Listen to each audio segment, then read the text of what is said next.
The room goes quiet, the cameras turn, and then Donald Trump speaks. Iraq is a much friendlier place now ever since we hit Iran.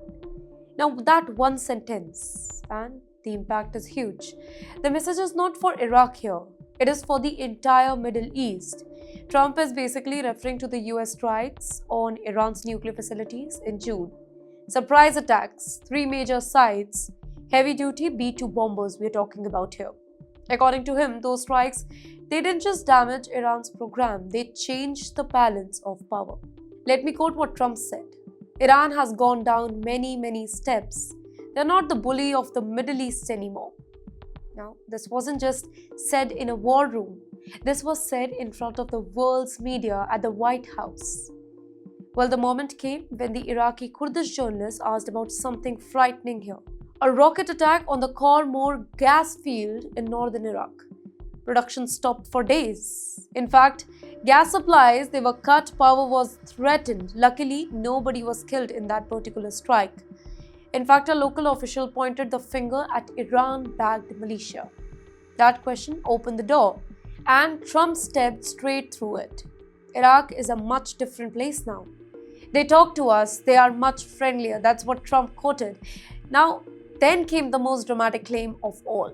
I saved a lot of lives. Iraq even nominated us for the Nobel Prize. Yes, the Nobel Peace Prize, a country once torn apart by invasion and a war.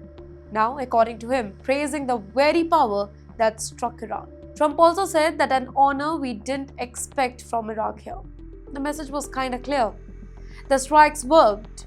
The message landed. The region is adjusting, but the history, it is here messy.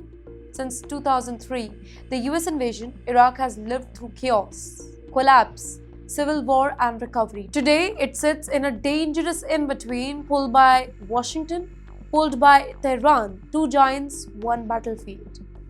In fact, after the gas field attack, the reactions, they rolled in very fast.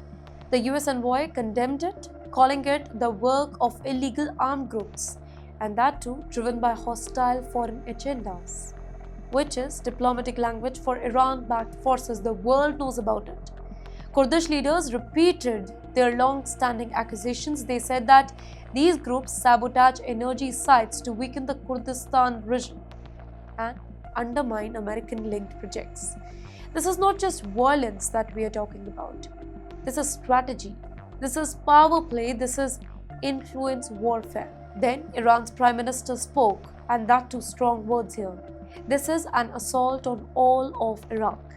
In fact, he announced a joint investigation between Baghdad and Kurdish officials. Basically a rare sign of unity in a deeply divided country. So, here we are, ladies and gentlemen. Trump says that Iran is weaker, Iraq is friendlier, lives are saved, the region shifted. But the ground reality says that rockets still fall, militia, they still operate, tensions still simmer.